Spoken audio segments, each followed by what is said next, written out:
আমরা কাদেরকে মন্ত্রী হিসেবে চাই, আমরা কেমন মন্ত্রী চাই, এটা নিয়ে আমরা আলোচনা করতে পারি। যেমন ধরেন হোম মিনিস্টার খুবই ভাইটাল একটা মন্ত্রণালয়। আমি বলি আপনাকে আইন শৃঙ্খলা পরিস্থিতি মন্ত্রণালয় পরে দেই, আগে ক্যাবিনেট ঠিক করেন। আচ্ছা, ক্যাবিনেটে আপনি বলেন। আমি কয়েকটা জিনিস আমি বলি, সেই জিনিসটা হলো কি, দেখেন আপনার এখানে অনেক লিডার আছেন, অনেক পুরনো লিডার আছেন ওনার এখানে, ওনার দলে আছেন, এরা একাধিকবার মন্ত্রী ছিলেন, এমন লিডার এখানে আছেন। আমার খালি একটাই কথা, যে ওনারা যখন মন্ত্রী ছিলেন তখন কি ওনারা এমন কিছু করতে পেরেছিলেন যার জন্য জাতি তাদের কথা স্মরণ করে বারবার? প্রথম প্রশ্ন। যদি না করে স্মরণ, অথবা জাতি যদি তাদেরকে ইতিবাচকভাবে স্মরণ না করে, তাহলে আরও 20 বছর, আরও 25 বছর পর ওনারা কি আর অর্জন করবেন? বলে এখান আরও ওনাদের গতি স্লত হয়ে গেছে, বাট সমস্যাটা এখন বেশি, চ্যালেঞ্জ বেশি। হ্যাঁ, কাজেই ওই লোকগুলিকে দয়া করে বাদ রাখেন, ওনাদেরকে উপদেশটা মানে রাখেন যে ভাই আপনারা আমাকে উপদেশ দিবেন, সরকারকে না, সরকার প্রধানকে উপদেশ দিবেন, এইভাবে ওনাদের রাখি দেন। ওনাদের মন্ত্রিত্বে আসা দরকার নেই। মানে আমি এই বয়স্ক, প্রবীণ এবং মানে অসাধারণ ভালো কিছু লোক ছাড়া এখানে আনার কোনো দরকার নেই। এগুলো আমার প্রাথমিক কথা, যে ওনারা আসলে আপনাদের জন্য বোঝা হয়ে দাঁড়াবেন, এই বোঝাগুলিকে ধরে রাখেন, এক নম্বর কথা। 2 নম্বর, এই যে আরেকটা সমস্যা জানেন, এই বোঝার যারা আত্মীয় স্বজন আছে না, তারা তখন পাওয়ারফুল হয়ে যায়। তারা তখন মন্ত্রী এখানে আসেন, ধান্দাবাজি করেন, এদের ছেলেরা, এদের মেয়েরা, মেয়ের জামাইরা, এদের ভাগ্নি, এরা তখন কেন করবো? আমি যদি ওই সমালোচনার পেছনে একটু লজিক পাই, আমি যদি লজিক দিয়ে বলি, এটা বিশ্বাস করার লোকের অভাব নাই। আপনি আমার একটু প্রশংসা করেন, বাইরে যে কেউ বলবে কি মাসুদ তোমার কয় টাকা দিচ্ছে, তুমি কী খাওয়াইছি, এটা বলবে। যে একদম আমার বিরুদ্ধে কিছু একটা বলবেন, বিশ্বাস করে বলে মনে করতেন ভালো লোক, সে ওইটা করছে, তাহলে এইটুকু বলেন। সে কী করছে বলার দরকার নাই, তাহলে বলুন সে ওইটা করলো, সমস্যা দেখবেন 4-5 জন বলবে হ্যাঁ ভাই আপনি ঠিক বলছেন। আমারও একটা সন্দেহ ছিল যে সে যেটা দেখায় ওইটা না, আসলে ঝামেলা আছে, আপনি ঠিক বলছেন। কারণ আপনি কী বলছেন এটা কিন্তু সে জানেও না। মানুষ সমালোচনা শুনতে পছন্দ করে, এটা আমাদের দেশের মানুষের একটা ক্যারেক্টার। লোকটা ভালো কিন্তু, হ্যাঁ ভালো কিন্তু, এটা কেন পছন্দ করে জানেন? এটা হলো কি, আমাদের তো আসলে প্রাপ্তি কম, আমরা তো আসলে মানে আমরা কিন্তু দরিদ্র, অর্থনৈতিকভাবে দরিদ্র, মানসিকভাবে আমরা দরিদ্র, চিন্তা চেতনায় দরিদ্র, অনেক আমাদের দারিদ্রতা অনেক দিক দিয়ে আছে। তো সেই জায়গাটাতে মানে আমাদের যে ব্যর্থতাটা, এইটা যে আমার ব্যর্থতা, এটা আমরা মানসিকভাবে মানতে রাজি হই না। আমি সবসময় এর জন্য অন্য একজনকে দায়ী করি, বুঝছেন ব্যাপারটা? এমনকি আমাদের ঘরেও দেখেন আপনি, রান্নায় যদি আপনি যদি বলেন যে রান্নাটা তো ভালো হয় নাই, চট করে দেখবেন আমার বোন অথবা আমার মা, তারা দেখবেন চট করে দেখবেন আরেকজনের উপর দায় চাপাই দিবে। এই যে আমি ওকে বলছিলাম এই জিনিস আনার জন্য আনে নাই, হ্যাঁ ঠিক মতো করে নাই, দায় কিন্তু সমস্যা হয়। ঠিক করে তার সরকারের কী পলিসি? কারণ এই ক্ষেত্রে যদি উনি ঠিকঠাক মতো লোক নিতে পারেন, আমি কিন্তু মনে করি, অনেকে আমাকে বলে যে ভাই আসলে দক্ষতা না, আমাদের শিক্ষিত নাই, মেধা নাই, আমি এগুলি কোনো পাত্তা দিই না, এগুলো আসলে ইম্পর্টেন্ট না। ইম্পর্টেন্ট হলো দেশপ্রেম। আপনি কতটা ডেডিকেটেড, কতটা লয়াল থাকবেন, কতটা আপনি দেশের জন্য বিট্রে করবেন কিনা, আপনি যে আপনার দেশপ্রেমটা আছে কিনা, আপনার দেশপ্রেমটা আছে কিনা, এগুলো সবচেয়ে ইম্পর্টেন্ট। এইটা যে আছে, তার ওই মেধা, তার ওই বাগ্যিতা বলেন, অথবা তার ওই মানে ইংরেজি পারে কিনা, ইংরেজি পারা বলেন, এগুলি কোনো কিছু ম্যাটার করে না রে ভাই, এগুলি ম্যাটার করে না। ডক্টর ইউনূস থেকে উল্টাটা বুঝছেন, উনি বলছেন যে দেশপ্রেম সবার পরে। কে কতটা স্মার্ট, কে কতটা ইংরেজি বলতে পারে, কে কতটা হাত পানেরা কথা বলতে পারে, কে কতটা এনজিও স্টাইলে প্রেজেন্টেশন দিতে পারে, ওনার কাছে এটা ছিল যোগ্যতা। দেখেন এই যে ফয়েজ আহমেদ তৈয়ব ভদ্রলোক, উনি 2 দিন আগে চলে গেছেন, যাইতেই পারেন, এটা কিছুটা, কিন্তু উনি এই দেশকে কি করতে আসছিলেন? উনি তো দেশপ্রেমিক লোক যদি হয়, উনি কি দেশপ্রেমিক ছিলেন? উনি তো প্রতিমন্ত্রীর মর্যাদায় ছিলেন। তো দেশপ্রেমিক হলে উনি ওনার ঘর সংসার নিয়ে এখানে আসলেন না কেন? ওনাকে তো একটা সুযোগ দেওয়া হয়েছে, এই সুযোগ তো মিলিয়নে একজন লোক পায় না। উনি তো এটাকে চাকরি মনে করে আসছেন। আমার তো এই ধরনের চাকরি দরকার নাই, এই ধরনের লোক তো আমার দরকার নেই। তাহলে আমি বিদেশ থেকে সিইও দিয়ে টেন্ডার দিয়ে নিয়ে আসি, যে এই দেশে মন্ত্রিসভার মন্ত্রী নিয়োগ করা হবে, আপনি অ্যাপ্লাই করেন, আপনাদের যে সবচেয়ে চৌকস তাকে আমরা নিব। ওটা তো আমরা করি না, ওটাকে আমরা করি, ওটা করি না। আমরা কী করি? আমরা দেখি কার মধ্যে দেশটার প্রতি ভালোবাসা আছে। ওনারা যদি দেশপ্রেমী থাকতো, তাহলে উনি ওনার সন্তানকে, ওনার স্ত্রীকে এখানে নিয়ে আসতেন। আনেন নাই তো, ওখানে রেখে আসছেন। আইসা এখানে যে গাছের ডাব খাবেন, তোলার ডাব করাবেন, এই ফর্মুলা জেনে বুঝেই করছেন এগুলো। ডক্টর ইউনূস, আমি বটম লাইন, উনি একজন সিনিয়র মানুষ, উনি দেশের জন্য অনেক সম্মান বয়ে আনছেন, আমি নিজেও বলি, কিন্তু তারপরে আমি বলবো বটম লাইন হলো উনি মানুষ হিসেবে খুব খারাপ মানুষ। উনি মানুষ হিসেবে যথেষ্ট একটা খারাপ মানুষ। উনি দেশটাকে ভালোবাসেন না, এবং এই দেশকে এই দেশে কিসে ভালো হবে না হবে উনি সেটা নিয়ে ভাবেনও না। উনি ম্যানেজার হিসেবে খুব খারাপ ম্যানেজার, যিনি মানে ওনার 18 মাসের শাসনের পরে 18 মাস এই দেশটাকে ওনার হাতে আমরা উঠাই দিছি। উনি শেষ মাসে এসে বলেন এই দেশটা হলো একটা জালিয়াতির কারখানা। এটা যে লোক উচ্চারণ করে সেই লোক কখনো একজন দেশপ্রেমিক হতে পারে না। আপনি কি পারবেন? আমি আর ছোট্ট উদাহরণ, আপনি কি পারবেন?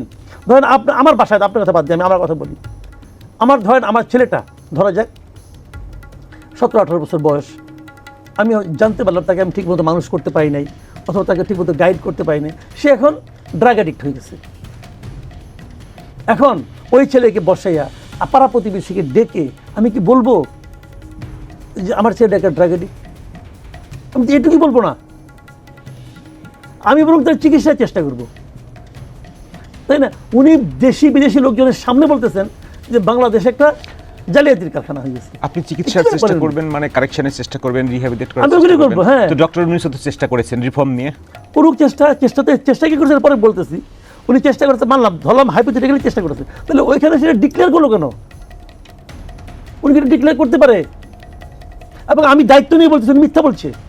মানে ওই বক্স আছে না, মানুষ সময় দেখবেন বলার আনন্দে উল্টাপাল্টা শব্দ প্রয়োগ করে একটা মানে বলে ফেললো। উনি কি বলছেন, একটা মহিলা সে নাকি এখান থেকে ডাক্তারের সার্টিফিকেট নিয়ে ওখানে যা কাজ করে, মিথ্যাত্ববাদ দেখা গেলো, ওই সার্টিফিকেটে মিথ্যা।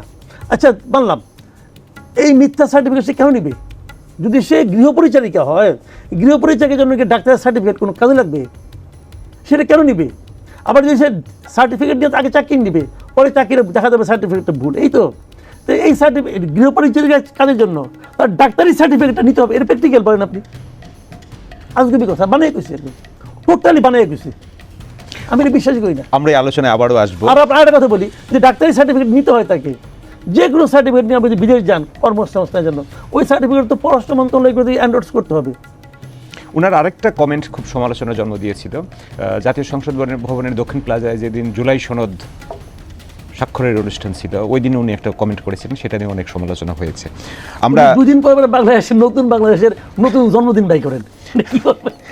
আমরা একটু আবার মন্ত্রী পরিষদ সম্পর্কে আসি। গত 2-3 দিন ধরে পত্রিকায় বিভিন্ন ধরনের স্পেকুলেশন, রিউমার, কোনটা সত্য কোনটা মিথ্যা আসলে জানি না, নাম আসছে, কিছু নাম আসছে মন্ত্রী হিসেবে, মন্ত্রী হতে যাচ্ছেন। তো এই নাম দেখে আপনার কি মনে হচ্ছে, মন্ত্রিসভাটা আসলে কতটা এফিশিয়েন্ট, চৌকস, দেশপ্রেমিক, দক্ষ হতে যাচ্ছে? শুনুন, দক্ষতা অথবা এফিসিয়েন্সি যাই বলেন আপনি, এগুলি অর্জন করা যায়, কিন্তু দেশপ্রেমটা অর্জন করা যায় না। ওটা নিয়ে জন্মগ্রহণ করতে হয়, ওটা নিয়ে আসতে হয় পৃথিবীতে, ওটা অর্জন করা যায় না। অনেক সময় মনে করেন আপনার দক্ষতা মানুষ মানে প্রেশারের উপরে অর্জন করে, ভালোবাসা অর্জন করে, কিন্তু দেশপ্রেমটা সবচেয়ে ইম্পর্টেন্ট। যাদের নাম আমি দেখছি, এক এক পত্রিকাতে এক এক নাম দেখি, তার মধ্যে যে নামগুলি কমন আছে, কমন নামগুলি ভালো। যেমন ধরেন আমি একটা নাম দেখলাম, আজকে দেখলাম তো দেখি সেদিন কোনো একটা পত্রিকা দেখলাম, প্রথম ছবিটা দেখলাম অ্যাডভোকেট ফজলুর রহমানের। আমার খুব পছন্দের মানুষ। দেখেন ওনাকে আমি কেন পছন্দ, উনি কি বিশাল কোনো অ্যাডভোকেট কিনা, আইনজীবী কিনা, উনি বিশাল কোনো কিছু কিনা, আমি ওই আলোচনায় যাবোই না, ওইটা মাপার অবস্থাতে আমি নাই। কিন্তু আমি ওনার দেশপ্রেমটা করার করি। এবং উনি দেখেন আপনি, উনি মুক্তিযুদ্ধের প্রসঙ্গে উনি কিন্তু অটল ছিলেন, উনি কিন্তু নিজের অবস্থান থেকে একচুল নয় নাই, অনেক হেনস্থার শিকার হয়েছে নয় নাই, কিন্তু দল তার পথ স্থগিত করছে, দল পাশে দাঁড়ায়নি, উনি কিন্তু তারপরে কিন্তু নরম হয় নাই, উনি কিন্তু নরম হয় নাই। এবং উনি উনি উনি বলার চেষ্টা করছে, দল যেটা করছে, দল ভুল করছে এটাও বলে নাই। উনি বলেছেন দল তার অবস্থান থেকে করছে, তাকে এটা করতে হয়েছে, করছে। উনি দল ত্যাগও করে নাই, দলের সঙ্গে ছিল, নমিনেশন পাইছে, এখনও সে দলকে অন করে, একই সঙ্গে সে মুক্তিযুদ্ধ বিরোধী যে শক্তি তাদেরকে প্রতিহত করার প্রতিজ্ঞার কথা বলে। এই হলো দেশপ্রেম। ফজলুর রহমান বাংলাদেশে কয়জন আছে? আপাতত একজনই দেখতেছি। আচ্ছা, আমাদের সরকার মানে কি বলে, প্রধান সমস্যার কথা বলা হয়ে থেকে ব্যবসায়ী মহল থেকে বলছে, এবং জনজীবনেও একটা নিরাপত্তাহীনতা, মানে আইন শৃঙ্খলা পরিস্থিতির যে অবনতি গত 1.5 বছর ধরে রয়েই গেছে, সেই জায়গা থেকে হোম মিনিস্ট্রি খুবই ভাইটাল একটা জায়গা। হোম মিনিস্ট্রিতে কেমন মিনিস্টার এক্সপেক্ট করেন? যদি এমন কি হতে পারে যে প্রাইম মিনিস্টার নিজের অধীনেই রেখে দিলেন মন্ত্রণালয়টা? এটা ভালো হবে না, এটা ভালো হবে না। আমি এটা ভালো মনে করি। আমি মনে করি যে প্রাইম মিনিস্টার তার অধীনে পারত, কোনো মন্ত্রণালয় রাখার দরকার নেই। আপনাকে মন্ত্রণালয় রাখতে হবে, আপনি সবারটা দেখবেন। যখন আপনি একটা মিনিস্ট্রি রাখবেন, তখন কি হবে জানেন, আপনি ব্যস্ত হয়ে পড়বেন। এটা করে আমি চাই যে প্রধানমন্ত্রী নিজের হাতে কিছুই না রাখুক, কিচ্ছু রাখা দরকার না। উনি বলছেন আমি প্রধানমন্ত্রী আছি ভাই, আমার মন্ত্রণালয়ে আমি কী করবো, তো আপনারা কী করছেন এটা আমি দেখবো। তাহলে এমন একটা এক্সাম্পল আপনি খুঁজতে চাচ্ছেন যে সিঙ্গাপুরের লিকুয়ান যেমন ছিলেন, উনি খুঁজে খুঁজে যোগ্য লোক বের করে কাজে নিয়োগ দিয়ে দিতেন। ভাই এটা এর উপরে কোনো কথা নাই। যোগ্য চেয়ে আগে দেশপ্রেমিক, 2 নম্বর হলো আপনার সৎ, 2 নম্বর হলো সৎ, মানে তার যেন সে যেন কোনো দুর্নীতির সঙ্গে জড়িত না হয়, 2 নম্বর সৎ, 3 নম্বর দক্ষ। দেশপ্রেম থাকতে হবে, সততা থাকতে হবে এবং দক্ষতা থাকতে হবে। আপনি এরকম লোক আপনার দলে ভাই বহু আছে, নাই আমি বলবো না, বহু আছে। আপনি ওইগুলিকে আইনা জায়গা মতো বসাই দেন, আপনি নিজে সুপারভাইজ করেন। আপনি সর্বশেষ নিশ্চয়ই আপনি খেয়াল আছে যে ইয়েতে এই দিল্লিতে অরবিন্দ কেজরিওয়াল উনি যখন সব শেষ হলেন, ওইবার কিন্তু উনি কোনো পোর্টফোলিও নেন নাই, উনি কেবল প্রাইম মিনিস্টারই ছিলেন। তো এইটা প্রয়োজন, আমি মনে করি ভালো হয়। চিফ মিনিস্টার ছিলেন, হ্যাঁ উনি চিফ মিনিস্টার ছিলেন। তো এরকম আপনি এটা করেন, আমি বলছি না আপনি দিবেন না, আপনি নেন অথবা নিয়েন না সেটা ব্যাপারটা, কিন্তু আপনার আন্ডারেই অতগুলি থাকতে হবে, এটা নট নেসেসারি। বাট ভালো লোক নেন, যোগ্য লোক নেন। আরেকটা কাজ করে যেটা সবচেয়ে জরুরি, যেটাকে আমি সবচেয়ে জরুরি মনে করি, যেটা হলে পরে একটা মানে দেশ ভালো চলতে পারে, সেটা হলো ধরা যাক আপনি 40 জনের একটা মন্ত্রিসভা বানাইলেন, 40 জনের ক্যাবিনেটের মধ্যে আপনি বললেন যে আমরা এই ওনাদের পারফরমেন্সগুলো প্রতি 6 মাস পর আমি চেক করবো, প্রতি 6 মাস আমি পারফরমেন্স চেক করার জন্য ওনার আলাদা মেশিনারিজ থাকতে পারে। কীভাবে কী করবেন আপনার ব্যাপার, ওটা আমি আধা কামাচ্ছি না। আপনি অ্যাজ এ প্রাইম মিনিস্টার আপনি ভাববেন এই 6 মাসে এই 40টা মিনিস্ট্রির মধ্যে বটম 4 কোনটা, কোন 4টা একদম বটমে আছে, সেই 4 জন মিনিস্টারকে আপনি সরাই দেন, ওখানে আপনি 4 জনকে আবার রিপ্লেস করেন অন্য লোক দিয়ে। এইটা 40 জনের জন্য একটা মেসেজ হয়ে যাবে।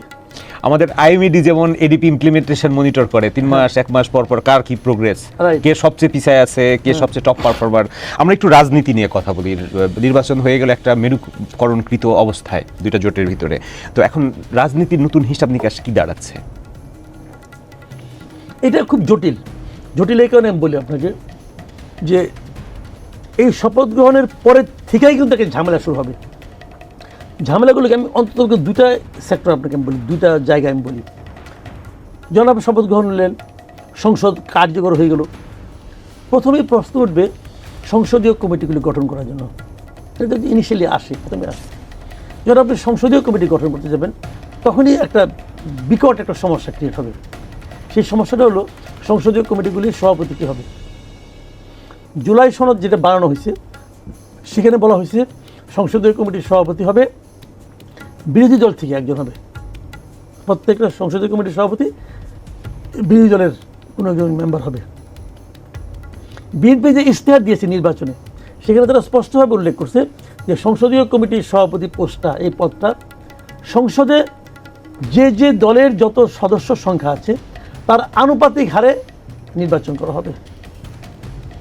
তাহলে 30-70 হয়ে যাচ্ছে, 30-70 হয়ে যাচ্ছে, মানে 35% ধরেন, অন্যগুলি খুচরা সহধরি, 35% সংসদীয় কমিটির সভাপতি বিরোধী দল থেকে আসবে।